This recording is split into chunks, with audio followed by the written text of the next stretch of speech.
Waalaikumsalam warahmatullahi wabarakatuh. Alhamdulillah, alhamdulillahilladzi hadana lihadza wa ma kunna linahtadiya laula an hadanallah. Asyhadu an la ilaha illallah wahdahu la syarika lah wa asyhadu anna Muhammadan 'abduhu wa rasuluh. Allahumma shalli wa sallim ala Muhammad wa ala alihi wa ashabihi ajma'in. Amma ba'd. Jamaah sekalian mulakan Allah Subhanahu wa taala, syukur alhamdulillah di kesempatan siang hari ini di tengah aktivitas kita Allah mudahkan kita melaksanakan sholat zuhur berjamaah dan thalabul ilmi. Mudah-mudahan Allah berkahi semua aktivitas kita dan sebagaimana Allah pertemukan kita di dunia, kelak mudah-mudahan kelak Allah kumpulkan kita bersama dengan Rasulullah sallallahu alaihi wasallam. Amin ya rabbal alamin. Tema kita pada kesempatan siang hari ini melanjutkan pembahasan tentang yang sebelumnya. Kalau di pertemuan sebelumnya kita membahas tentang kesabaran, bagaimana meneguhkan kesabaran, dan pada kesempatan kali ini hal-hal apa yang harus kita miliki atau apa yang bisa kita lakukan untuk menghadirkan, menjaga dan merawat kesabaran yang ada di dalam diri kita. Paling tidak ada 8 langkah atau 8 hal yang perlu menjadi perhatian kita bersama untuk menciptakan, untuk merawat dan untuk menguatkan kesabaran yang ada di dalam diri kita. Ada satu ungkapan yang sangat indah yang disampaikan oleh Ibnu Qayyim. Nggak tahu ini yang dari sebelah sana kelihatan nggak tulisannya ya? Kalau nggak salah udah di-share ya mungkin PDF-nya. Insyaallah sudah. Ya, bisa sambil dibaca. Bahwa Ibnu Qayyim rahimahullah taala ketika di dalam kitab Uddatus Sabirin wa Dakhilatus Syakirin, beliau mengatakan bahwa lamma kana as-sabru ma'muran bihi ja'ala Allah subhanahu lahu asbaban tu'inu 'alaihi wa tawassala ilaihi.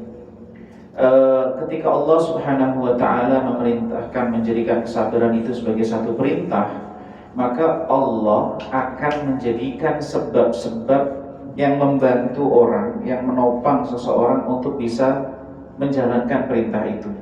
Dan ini berlaku kaidah secara umum. Ketika Allah memerintahkan sesuatu, maka Allah bukakan baginya sarana-sarana, jalan-jalan, sebab untuk mewujudkan sesuatu itu. Begitu juga ketika Allah Subhanahu wa taala melarang sesuatu, maka Allah bukakan sebab-sebab, Allah bukakan jalan orang untuk meninggalkan hal tersebut. Maka begitu juga dengan kesabaran. Sebagaimana Allah telah perintahkan seseorang untuk bersabar, merawat kesabaran, dan melarang meninggalkan kesabaran, maka ini seperti obat. Bahwa ketika orang itu sakit, Allah sediakan obatnya. Ketika Allah menguji seseorang dengan sakit atau Allah menghadirkan sakit, maka Allah berikan solusi dan jalannya. Begitu juga tentang kesabaran.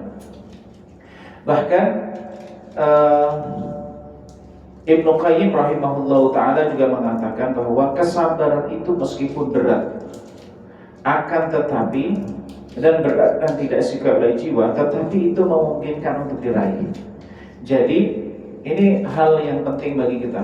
Ketika Allah memerintahkan sesuatu, berarti sesuatu itu memungkinkan untuk dilakukan. Allah tidak akan memerintahkan kepada kita hal-hal mustahilat. Allah tidak akan memerintahkan kepada kita perkara-perkara yang mustahil. Kenapa? Karena kalau Allah memerintahkan sesuatu yang mustahil, berarti itu kesia-siaan.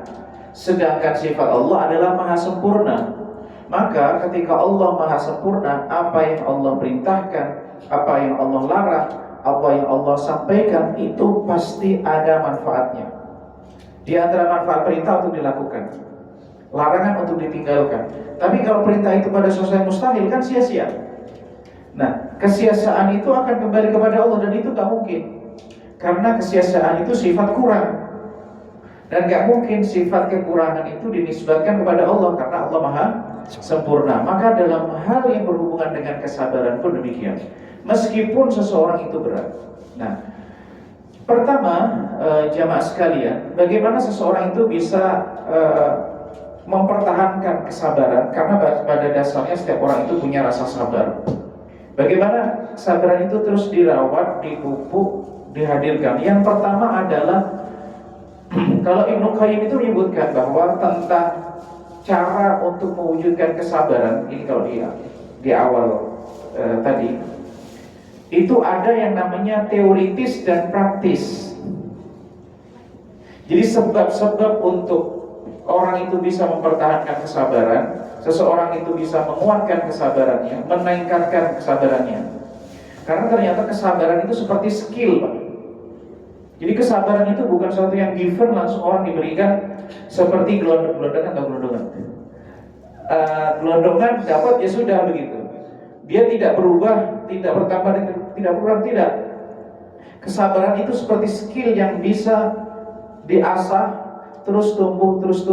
Dan kesabaran seseorang itu bisa berbeda antara satu orang dengan seseorang yang lain sesuai dengan benturan-benturan yang ditemukan dalam hidup. Maka waman yatasabbar yusabbirhullah, kata Nabi SAW. Barang siapa yang berusaha untuk sabar, meningkatkan kesabaran, maka Allah akan hadirkan kesabaran dalam dirinya. Nah, bagaimana? Ada yang teoritis dan ada yang sifatnya praktis. Nah, yang pertama adalah memahami tabiat kehidupan. Karena ulama itu mengatakan al-ilmu qabla al-amal. Jadi jamaah sekalian, respon kita terhadap sesuatu itu banyak dipengaruhi oleh persepsi kita tentang sesuatu itu. Persepsi kita itu bisa jadi benar, bisa jadi salah. Misalnya di malam gelap gulita ada daun pisang yang sudah kering, karena dia sudah persepsinya takut, maka dikiranya hantu. Padahal dia kayak kena angin dan seterusnya. Tapi bagi orang yang biasa, oh itu begini dan seterusnya. Jadi persepsi akan mempengaruhi. Nah, persepsi kita tentang kehidupan ini akan mempengaruhi bagaimana cara kita menyikapi segala macam dinamika yang ada dalam hidup. Nah, di surah Al-Hadid ini paling tidak ada beberapa tabiat, fenomena, bagaimana kita itu memperlakukan fenomena yang terjadi dalam kehidupan ini, mempersepsinya, melihatnya, bahwa kehidupan itu permainan, sesuatu yang santai-santai, sesuatu yang leha-leha, isinya banyak yang didominasi oleh hal-hal yang semacam itu. Perhiasan, saling berbangga-bangga, berbangga dengan apa yang dimiliki, berbangga dengan pakaian, apalagi di era digital sekarang. Nah, inilah Allah SWT sebutkan di surah Al-Hadid ketika Allah Subhanahu wa taala menegaskan ayat 20, ketahui bahwa kehidupan itu amal hayatud dunya illa la'ibun wa lahwun wa zinatun wa tafakhurun bainakum wa takathurun fil amwali wal aulad. Kehidupan itu ya ini permainan, orang kadang senang kemudian susah, sesuatu yang kita anggap ini perkara yang serius, kita perjuangkan semua energi dan seterusnya, oh ternyata jadinya begini dan seterusnya. Wa tafakhur wa zinah, sesuatu yang menarik. Wa tafakhur bainakum wa takatsur fil amwali wal aulad, saling berbangga-bangga dengan apa yang dimiliki, memperbanyak anak dan harta, dan kemudian digambarkan bahwa seperti tanaman yang kehidupan kita itu dari kecil tumbuh, terus matang, tinggi, akhirnya layu, kuning, lapu, hilang. Manusia kan begitu, hidup, datang, kemudian nanti dewasa, tua, ini sudah akhirnya pergi. Nah, ketika orang memiliki pemahaman yang utuh tentang kehidupan ini, karena Allah yang menciptakan kehidupan, maka Allah yang paling memahami. Ketika Allah jelaskan, kita jadi paling persoalan itu tidak dianggap harga mati gitu. Jadi dinamika tantangan-tantangan itu kadang-kadang persoalan ini bisa selesai dengan waktunya. Kita tidak mempersepsi persoalan melebihi dari kapasitas persoalan itu sendiri. Nah, betapa banyak orang itu salah persepsi tentang kehidupan, akhirnya mengakhiri hidupnya dan tidak sabar. Contohnya apa?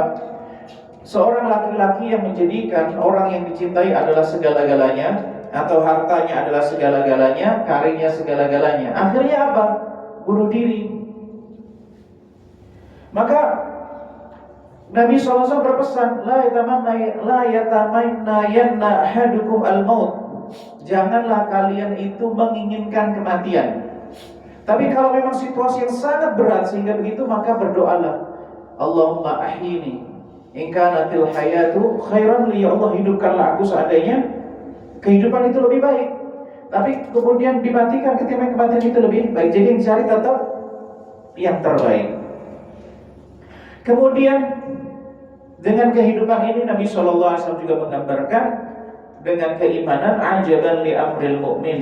Sungguh luar biasa kehidupan ini kalau dimiliki oleh orang yang beriman.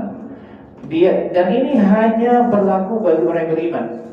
Ketika dia mendapatkan kemudahan, dia bersyukur, senang. Maka syukur ini dilakukan sesuai dengan kadar rasa syukur. Maksudnya syukur bagaimana? Kalau tak kemudian mendapatkan kenikmatan, dia nggak lalai. Dia nggak, apa itu istilahnya kalau bahasa yang lebih tepat, jadi sudah begitu gembiranya sampai dia melampaui batas, sampai dia lupa segala-galanya, gitu bahasanya. Lupa segala-galanya. Nah, kalau orang beriman, ada iman di dalam dirinya, ketika di dalam kehidupan dunia ini mendapatkan suatu kenikmatan, maka dia bersyukur. Tetap dalam kontrol syukur. Tapi kalau dalam situasi yang sulit, dia nggak jatuh, nggak kemudian sampai kehilangan keharapan. Dia bersabar, dan itu adalah, di balik itu adalah kebaikan. Nah, dan ini hanya bagi orang yang beriman. Dan ini ada kebaikan. Kebaikan artinya ada pahala, di situ ada rahmah, di situ ada kasih sayang Allah SWT. Dan tabiat kehidupan ini juga ujian. Innama amwalukum wa auladukum fitnah. Hartamu dan anakmu itu adalah fitnah. Dan manusia juga akan diuji pada dua hal. Ujian yang berhubungan dengan harta, dan ada ujian yang berhubungan dengan jiwa. Inilah yang kemudian kita temukan dalam surah Al-Baqarah, ketika Allah akan menguji seseorang itu dengan rasa takut, dengan kelaparan, kekurangan harta, fisik, buah-buahan, artinya makanan, dan seterusnya. Wa basyiris sabirin. Semua ini tips untuk bertahan dalam menghadapi tantangan kehidupan itu adalah kesabaran. Nah, menarik juga di surah Al-Hadid ayat 23, kenapa sih orang itu perlu ada kesabaran? Ini, likai la ta'saw ala ma fatakum wa la tafrahu bima atakum wallahu la yuhibbu kulla mukhtalin fakhur. Supaya orang itu kalau kehilangan sesuatu, dia enggak habis putus asa, putus harapan. Tapi kalau kemudian dia diberikan sesuatu, dia enggak lupa daratan, enggak lupa lautan daratan, ya. Begitu. Wallahu la yuhibbu kulla mukhtalin fakhur. Nah, apa hubungannya? Allah tidak menyukai orang yang membangga-banggakan diri, sombong. Artinya orang sombong itu adalah orang yang lalai dari hakikat kehidupan. Bahwa apa yang didapat itu titipan, apa yang didapat itu sementara, bisa hilang dalam hitungan detik. Kehidupan itu kadang-kadang orang itu kalau lewat 1 detik aja itu udah hilang semuanya. Mungkin pernah dengar istilah itu, Pak? Orang nih, ini telat 1 detik aja udah, 1 menit aja udah. Nah, itu betapa kehidupan itu sangat mudah bagi Allah untuk mencabutnya, untuk mengambilnya, untuk memberikan juga begitu. Orang tiba-tiba kaya mendadak, orang tiba-tiba sakit mendadak, orang tiba-tiba hilang mendadak. Kemudian yang kedua, kesabaran itu bisa dipupuk, diperkuat. Cara yang kedua adalah mengenal diri manusia. Jadi dengan kita mengenali diri kita, maksudnya mengenali diri kita itu bagaimana? Sebenarnya manusia itu tidak kenal dirinya, kecuali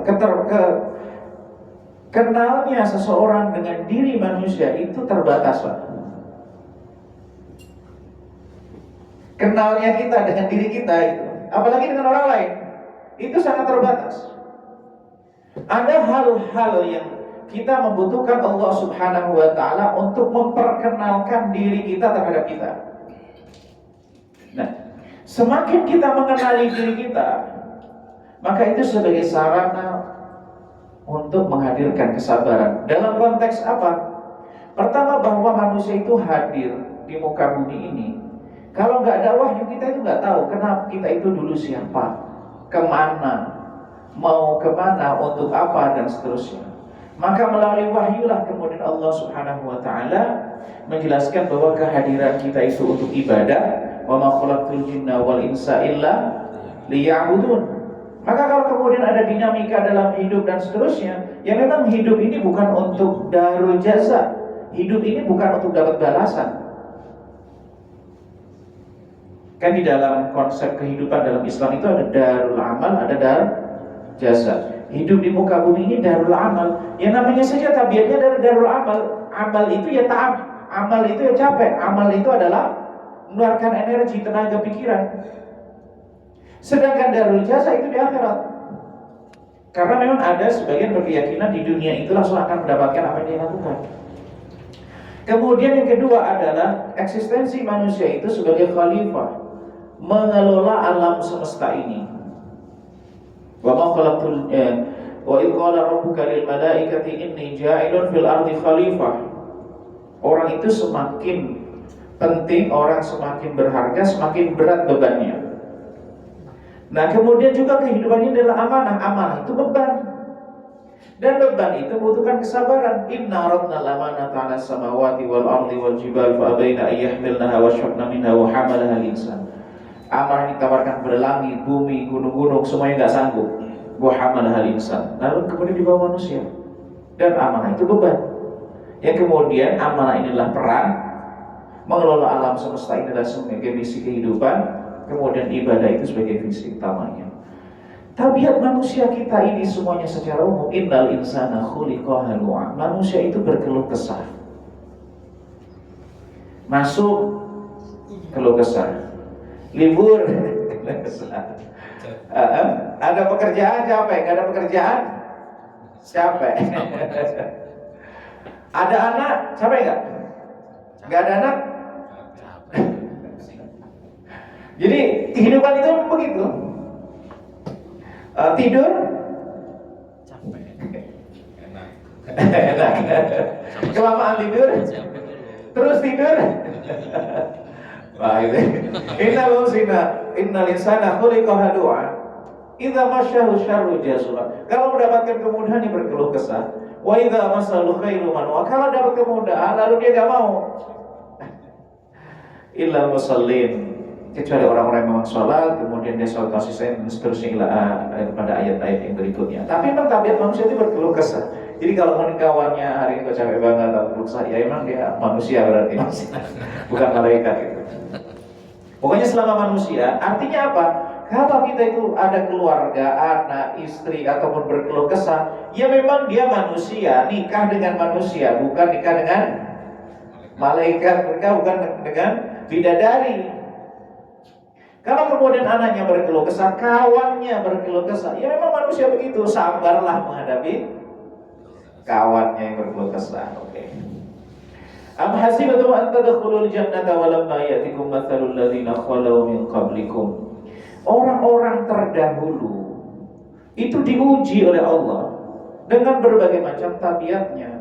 Kalau mereka manusia terdahulu diuji, manusia yang dulu soleh diuji, baik diuji. Nah orang sekarang pun juga diuji, dan itu sunatullah, dan sunatullah gak akan berubah. Jadi kadang-kadang dinamika hidup itu belum tentu ketidaksolehan. Masalah dalam keluarga, masalah berhubungan dengan pribadi dan seterusnya, bisa jadi itu bukan karena ketidaksolehan. Ya ujiannya saja yang datang dia berbeda dengan kita. Kemudian yang ketiga, yakin atas balasan terhadap Allah Subhanahu wa taala. Inilah yang berikan optimisme. Maka sering Nabi itu menyebutkan iman kepada Allah dan iman pada hari akhir. Salah satu fungsi iman kepada hari akhir itu adalah menciptakan harapan. Iman kepada hari akhir itu menciptakan harapan. Kalau iman terhadap takdir itu nanti akan ada ini. Memahami terhadap kekuasaan Allah dan seterusnya. Maka biasanya barang siapa yang beriman kepada Allah dan hari akhir maka mengatakan perkataan yang baik. Barang siapa beriman kepada Allah maka jangan menyakiti tetangganya. Artinya dia itu kalau berbuat baik ada harapan. Kalau dia terdorong melakukan keburukan, maka kemudian dia sadar bahwa apa yang dilakukan itu akan ada balasan. Maka fungsi kontrol iman pada hari akhir. Maka keyakinan kita terhadap balasan terbaik kepada Allah ketika orang itu bersabar, ini akan menjadikan orang itu bertahan. Apa saja? Kalau kita sederhanakan, balasan itu ada dua. Diangkat derajat, dunia atau akhirat. Dan semakin diangkat derajat, semakin berat ujiannya. Ataupun dihapuskan keburukannya. Yang kemudian secara sederhana dalam Al-Quran itu bisa jadi bahasakan surga dan ampunan atau rahmat dan ampunan. Bahasanya banyak redaksi dalam Al-Quran, tapi maknanya satu, mendapatkan kedudukan tinggi di sisi Allah di akhirat kelak, mendapatkan ridha Allah Subhanahu.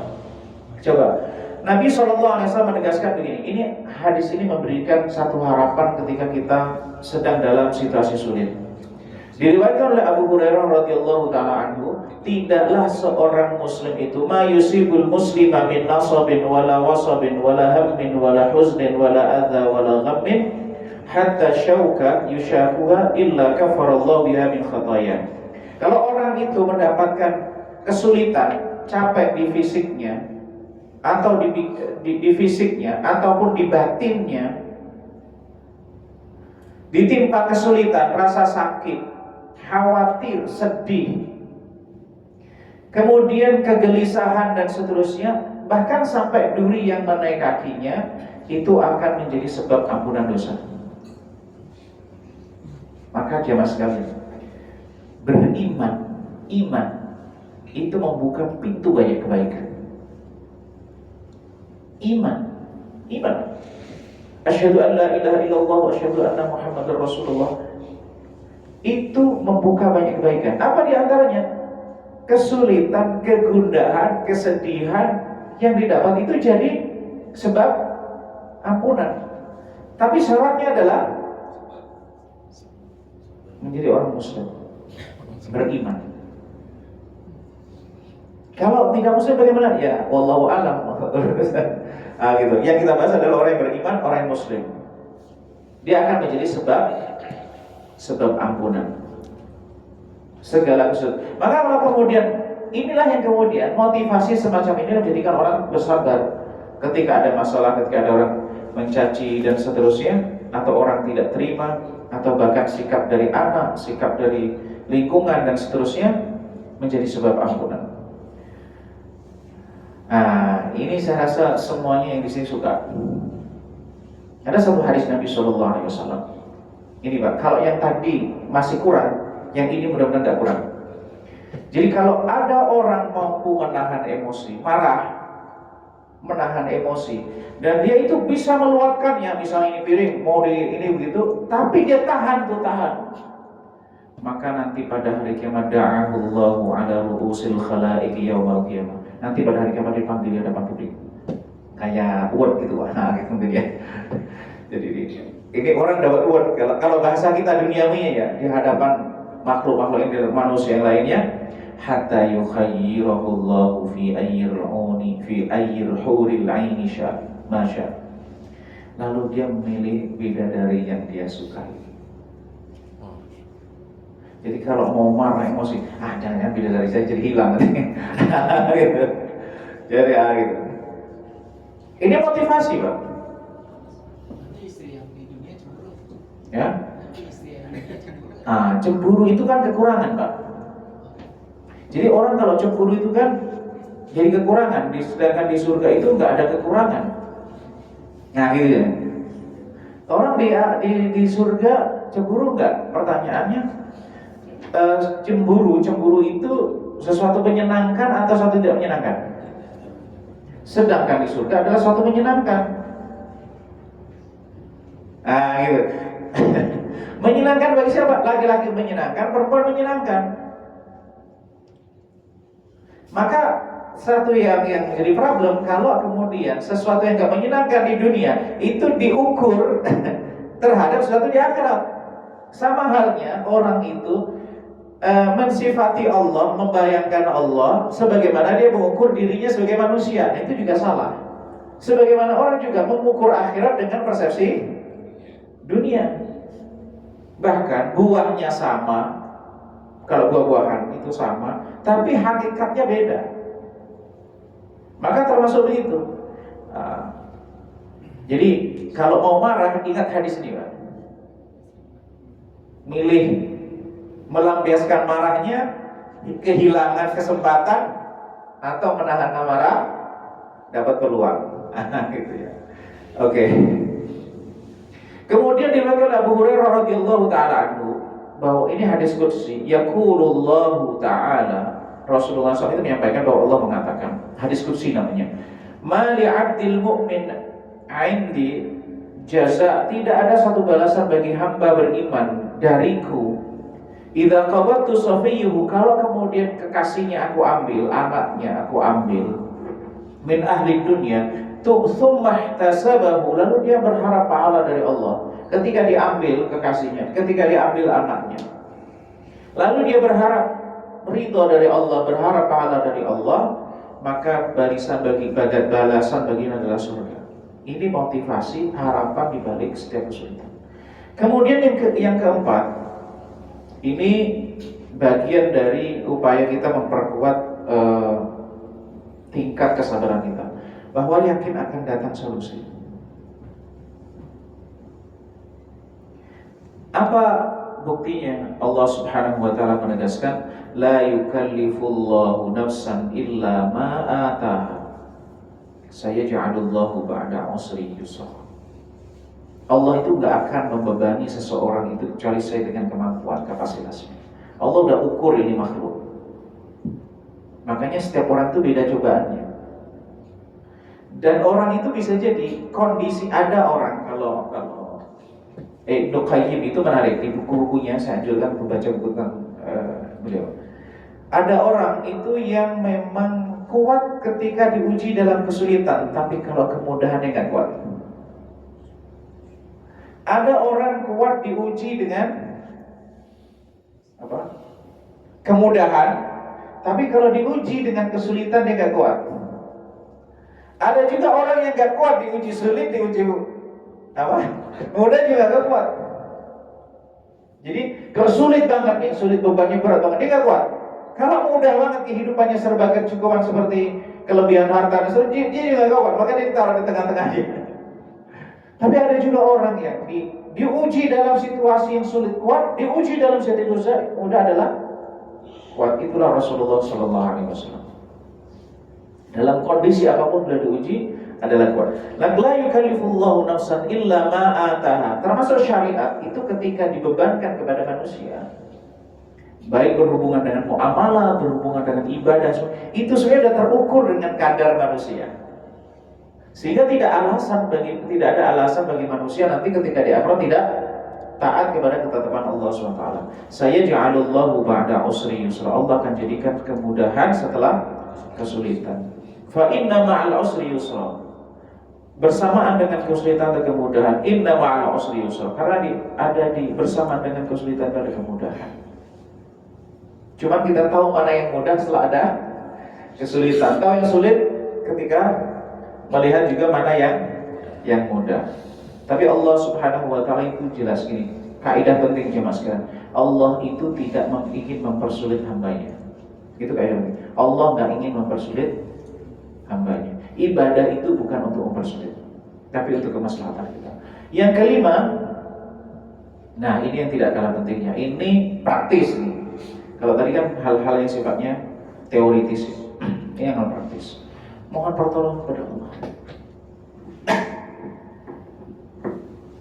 Contohnya doa ini mungkin yang diajarkan oleh Rasulullah ini maknanya luar biasa.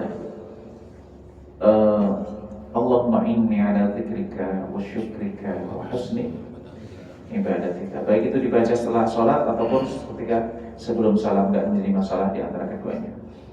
Ya Allah, a'inni ala dzikrika. Ya Allah, bantu aku. Jadi kita itu supaya kata Allah minta pertolongan kepada Allah. Karena kita itu berada pada jalan yang baik. Itu semata-mata bukan karena kekuatan kita, karena ya memang Allah berikan itu.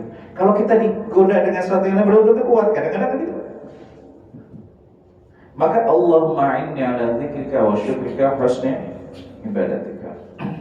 Maka kita mohon kepada Allah dengan bahasa kita, ya Allah berikanlah aku ini kekuatan, punggungku ini kekuatan untuk mengemban amanah tanggung jawab Engkau titipkan kepadaku. Itu yang perlu kita minta kepada Allah Subhanahu wa taala, karena orang, kalau Syekh Muhammad Ghazali kalau nggak salah itu dia mengatakan begini, bukan Imam Ghazali ya, Muhammad Ghazali. Janganlah minta keringanan beban, tapi mintalah kekuatan punggung untuk membawa beban. Memang tidak sederhana ya. Bukan minta diringankan bebannya, tapi minta diberikan kekuatan punggungnya untuk membawa beban. Karena orang yang terbaik itu orang paling banyak bebannya. Oke. Sebagaimana juga Nabi Musa, liqaumi ista'inu billahi wasbiru, mohon pertolongan kepada Allah dan bersabarlah. Innal arda lillahi yurithuha man yasha min ibadihi wal 'aqibatu lil muttaqin. Dan ujungnya nanti itu adalah untuk orang-orang yang bertakwa. Kemudian yang keenam, ini penting juga, mengikuti mereka yang memiliki kesabaran dan kemauan kuat. Artinya belajar sejarah, membaca cerita, membaca perjalanan hidup, memperbanyak literasi tentang kehidupan. Kan di era ini, mungkin kita ini kan seusia ya, kurang lebih ya. Insya Allah ya. Usia kita ya. Oke. Artinya di usia-usia kita ini, saya rasa kita masih dikenal, masih hidup dengan buku kertas. Daya tahan kita untuk membaca interaksi itu masih kuat. Sekarang itu di era dimana orang nggak betah untuk fokus konsentrasi. Apalagi baca literasi, cerita. Di Al-Quran itu kan banyak cerita. Dan kalau kita baca di dalam Al-Quran, ceritanya itu bukan cerita-cerita yang kayak novel gitu ya. Tapi cerita-cerita yang kalau orang bertakwa itu pasti beban. Coba tengok. Coba bebannya Nuh, bebannya Musa, bebannya Rasulullah SAW, isinya beban semua. Tapi itu membuka rahasia kehidupan. Walan tajida li sunnatillahi tabdila. Kalau ulama tafsir mengatakan, engkau tidak akan mendapati perubahan pada sunnatullah. Sunnatullah itu apa? Hukum alam kalau bahasa kita. Jadi kalau sunnatullah berlaku di masa lalu, satu tindakan berakibat pada tindakan tertentu di masa lalu, maka akan terjadi juga bila perbuatan itu dilakukan hari ini, maka akan memiliki dampak yang sama. Maka ulama mengatakan sunnah istimaiyah, realitas sosial, hukum sosial. Meskipun nanti kadarnya beda ya dampaknya beda. Tapi kenapa Al-Quran banyak cerita? Agar kita mengambil pelajaran. Bahkan ayat ceritanya lebih banyak daripada ayat hukumnya. Karena Al-Quran itu bukan kitab undang-undang, dalam pengertian undang-undang seperti pasal-pasal begitu, tapi kitab petunjuk. Maka kemudian kalau ingin lebih teknis diterjemahkan dalam panduan fikih, sholat fikih, kita fikih itu kan panduan teknis. Yang matang-matang yang kecil itu panduan teknis. Al-Quran sebagai sumbernya. Nah, fasbir kama sabara ulul azmi minar rusul. Bersabarlah sebagaimana ulul azmi kalangan rasul itu bersabar. Wala tasta'jil lahum. Jangan terburu-buru. Termasuk di dalam doa itu dikabulkan malam yasta'jil, selama tidak terburu-buru. Bagaimana terburu-burunya? Dia berdoa karena belum melihat hasilnya, maka kemudian dia berhenti berdoa. Karena isti'jal ini yang berhenti berdoa itu keputusannya diambil berdasarkan suudzon. Udah berdoa sekian lama kok kemudian enggak terwujud-wujud. Padahal Allah punya hak mengabulkan kapan, dalam bentuk apa, dan seperti apa. Nah kemudian jamaah sekalian, kalau kita lihat tentang pendidikan kesabaran ini, kalau seseorang ingin mengupgrade skill kesabaran, itu ada dari sisi teoritis dan ada dari sisi praktis. Nah, bagaimana secara teoritis? Belajar sejarah masa lalu. Bagaimana caranya? Ia membaca informasi-informasi, membaca ini antara informasi wahyu. Kalau para ulama tafsir mengatakan kenapa di Al-Quran penafsiran itu kok banyak berita Israiliyat kan? Itu untuk menjelaskan kronologi cerita secara utuh dalam Al-Quran.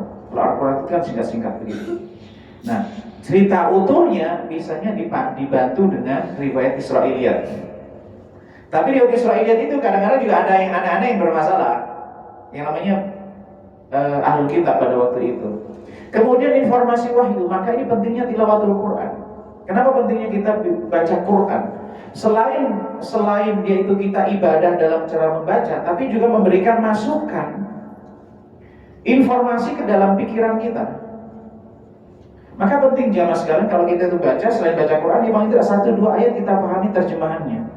Kalau setiap hari kita baca Quran 1 lembar aja, maka berarti kita itu memasukkan informasi positif di kepala kita setiap hari kita cicil. Akumulasi dalam 1 tahun kira-kira berapa informasi yang terus terulang-ulang yang kemudian bisa menjadi set, seakan-akan menyeting cara berpikir kita. Nah, ini secara teoritis. Nah, kemudian juga pentingnya tadabbur. Tadabbur itu menghubungkan pesan ayat dengan realita manusia, dengan kehidupan kita. Tapi jangan sampai cocok logi. Yang bahaya itu cocok logi, Pak. Pokoknya nggak cocok-cocokin. Ayat ini disebutkan ayat ini, oh berarti kejadian kemarin itu seperti itu nggak ada metode tafsir kayak gitu. Ada peristiwa apa? Dengan cocok logi, teori cocok logi itu misalnya ayatnya urut kesekian, surah sekian, ayat sekian tentang apa begitu. Nanti ada peristiwa tanggal sekian, tahun sekian, kalau dihitung-hitung ini cocok. Nah, itu cocok logi, ya. Termasuk misalnya banyak juga cerita-cerita akhir zaman yang cocok logi. Coba ingat, yang memprediksi akhir zaman hari kiamat itu udah berapa orang? Pertama tahun 2000. Terus apa lagi? 2012. Apa lagi? 2015. Mundur lagi dibanding. Itu kan karena bahasanya cocok logi. Oke. Mencari kebenaran bukan pembenaran. Kemudian pengalaman hidup. Nah, pengalaman hidup itu benturan-benturan itu akan menjadi latihan kesabaran seseorang. Orang pertama kali, maka Nabi mengatakan bahwa innamas sabr 'inda sadmatil ula. Kesabaran itu sebenarnya hakikatnya pada benturan pertama. Tapi benturan kedua dia udah sikapnya udah beda. Oh, kemarin begini. Jadi dia sudah cara ini udah beda. Ini ketika ada seorang wanita menangis, lalu dinasihati oleh Nabi, justru wanita ini ngomel. Nah, kemudian Nabi SAW menjelaskan innamas sabr 'inda sadmatil ula. Kesabaran itu pada pukulan yang pertama. Kalau dia pada pukulan pertama nggak jatuh, nggak tewas, berarti dia kuat pada benturan berikutnya. Kemudian yang ketujuh, nah ini takdir. Jadi beriman kepada takdir itu membantu kita untuk sabar. Karena kita yakin bahwa peristiwa ini, takdir itu, beriman kepada takdir berarti yakin dibalik semua peristiwa itu ada hikmahnya. Ma asaba min musibatin fil ardi wala fi anfusikum illa fi kitabim min qabli an nabra'aha. Semua yang terjadi sudah tertulis. Cuman kita nggak tahu caranya. Kita tahu bahwa setelah terjadi, inna dzalika 'ala Allah yasir, itu mudah. Likaila ta'saw 'ala ma fatakum, tadi disebutkan ayat berikutnya, bahwa agar kalian itu tidak putus asa kalau kemudian mati itu berat, dan tidak pula lupa daratan, lupa lautan kalau itu menyenangkan, bergembira secara berlebihan. Kemudian yang terakhir, yang ke-8, waspada terhadap penghalang kesabaran. Apa saja penghalang kesabaran itu? Pertama, isti'jal, terburu-buru. Karena keburu-buru itu bagian dari godaan setan. Menyegerakan iya, bersegera dalam melakukan kebaikan iya, tapi terburu-buru itu termasuk perkara tercela. Terburu-buru dalam doa, terburu-buru dalam sholat, terburu-buru dalam nikah, terburu-buru nikah menyegerakan iya, tapi terburu-buru apa lagi ya? Terburu-buru buka puasa juga ada masalah. Jadi dia belum waktunya, kan mempercepat. Terburu-buru beda. Menyegerakan berbuka ketika sudah masuk waktu berbuka. Kalau terburu-buru buka, Berbuka sebelum tiba waktunya berbuka. Nah, terburu-buru itu sifat tercela. Lawannya apa? Lawannya itu adalah rencana. Rencana. bukan lambat. Ini al-anah dalam istilah bahasa Arabnya. Al-anah itu pakai tak marbutah. Enggak tahu bahasa Indonesianya apa? Nunda-nunda. Enggak. Kalau menunda-nunda tercela. Menunda-nunda itu enggak boleh. Dia itu berjalan sesuai dengan aturan, tahapan, sesuai dengan ini. Nah, itu Terukur. tertib. Dia tidak terburu-buru, tidak. Kalau terburu-buru itu kan hawa nafsu, dia pengen segera. Tapi menyegerakan itu dianjurkan. Kalau udah panggilan azan segera, kalau sudah panggilan ini bersegera dan seterusnya. Kemudian yang kedua, amarah, marah, gejolak emosi itu menjadikan orang yang dapat bisa menghalangi kesabaran seseorang, dapat menghancurkan seseorang. Kemudian kesedihan yang berlebihan, sedih. Ya memang kita itu semua orang pasti diuji dengan ujian yang beda-beda. Cuman kita kan nggak melihat ujian orang itu apa. Tapi kesedihan ini ya harus kembalikan kepada takdir. Kesedihan yang berlebihan itu bisa menjadikan orang tidak sabar, sehingga keluar kata-kata suudzon, kata-kata yang buruk, mendoakan keburukan orang lain, keburukan terhadap diri sendiri, ingin mati saja. Nah itu kan ada kan? Nah padahal itu dilarang oleh Nabi. Himpitan hidup, kesulitan hidup, dan orang itu biasanya semuanya punya masalah, punya problem. Nah, ketika dia sabar sebenarnya itu jalan untuk mencari solusi dari himpitan hidup. Tapi himpitan hidup itu membuat orang bisa jadi tidak sabar. Makanya kita doakan. Nah, ini ada tips Nabi juga. Kalau kita ada kesulitan, doakan orang lain yang punya kesulitan, doakan kemudahan. Mudahkan. Karena malaikat akan mendoakan hal yang serupa. Jadi kalau kita itu ada masalah keuangan, doakan orang punya masalah keuangan segera terselesaikan, karena malaikat akan mendoakan. Nah, gitu. Kemudian berikutnya keputusasaan. Keputusasaan itu al-ya'su. Bahkan putus asa dari rahmat Allah itu nggak boleh. Sebesar apapun dosa seseorang, seburuk apapun seseorang, sekelam apapun masa lalu seorang, dan kita juga jangan membuat orang lain putus asa. Ini juga masalah, Pak. Maksudnya apa? Ada orang sudah masa lalunya kelam dan seterusnya, kemudian kita kata-kata, komentar dan seterusnya, membuat orang putus asa. Ini bahaya juga. Maka kita munculkan harapan-harapan agar dia bersabar dalam menghadapi tantangan dan bisa mendapatkan hari yang lebih baik. Wallahu a'lam bishawab. Mungkin ini yang dapat saya sampaikan terkait pelengkap apa yang kita bahas tentang kesabaran yang sebelumnya. Itu jangan sampai isti'jal, kita upayakan untuk mendalikan, baca Fatihahnya kita udahakan dengan isti'jal, gitu. Amarah, kemudian kesedihan kita kontrol, himpitan hidup kita selesaikan, dan kita tidak putus asa. Di antaranya apa agar tidak putus asa? Memahami takdir secara utuh. Wallahu a'lam bishawab. Mungkin kalau ada pertanyaan saya bersilakan. Kalau memang ada waktu, kalau sudah cukup ya kita. Ya silakan. Sebenarnya berarti kalau ketika kita berbentur terhadap masalah gitu ya. Iya. Dan tanda kutip ujian umpamanya gitu ya. Respon pertama kita entah sedih, entah marah gitu kan ya. Selama itu tidak diluapkan kan, artinya kita udah dapat kebaikan. Artinya marah kan tetap manusiawi, sedih juga manusiawi gitu kan ya. Tapi kan masing-masing orang menyikapi atau meluapkannya beda-beda. Batasan kita ketika kita udah tahu rumusan ini, artinya kita nggak berucap yang sembarangan, kita nggak meluapkan emosi kita sembarangan. Nah itu batasan emosi marah itu masih diperbolehkan artinya ya. Iya. Jadi respon pertama lah. Respon emosi banyak ya. Nabi itu waktu putranya meninggal kan menangis. Bagi orang Arab, laki-laki itu aib menangis. Bagi orang Arab waktu itu, kalau laki-laki itu nggak boleh menangis. Maka begitu menyaksikan Rasulullah itu menangis, mereka keheran, kaget. Kok menangis? Bahkan ada orang Arab itu ketika lihat Rasulullah mencium anak itu kan kadang kaget juga. Ini kita bicara konteks sosial ya. Rasulullah itu kan emosi beliau ketika beliau menangis itu kan bagian dari emosi ya, bahwa kehilangan putra seorang nabi, sedih ya, dia kemudian menangis. Nah, apakah itu fitrah manusia? Kalau orang dipancing emosinya lalu kemudian dia marah, itu adalah fitrah manusia yang dengan fitrah itu sebenarnya itu ada fungsinya, Pak. Fungsinya mempertahankan diri. Di dalam diri manusia ada sifat memaafkan, ada sifat marah. Itu keseimbangan. Tapi yang menjadi persoalan adalah melampiaskan amarah itu dengan sesuatu yang melanggar agama.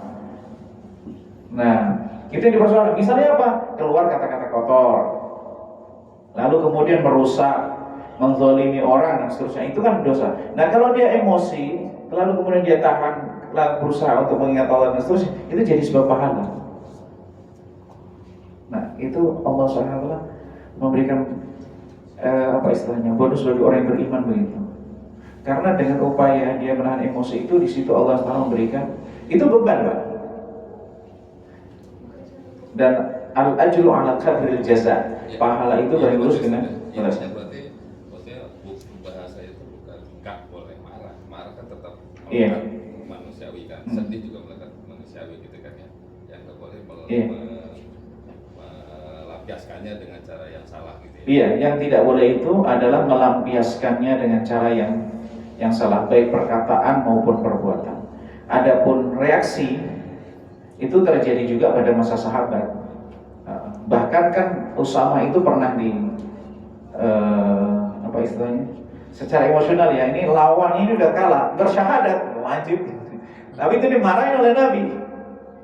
Nabi juga marah ketika melihat sahabat itu melanggar aturan, nah gitu. Tapi marah pada tempatnya sesuai dengan situasi dan kondisinya. Sahabat pernah marah ketika ada orang Badui buang air di Masjid Nabawi, tapi Nabi dibiarkan dia. Nah, Nabi mengontrol. Nah, Nabi tahu sih.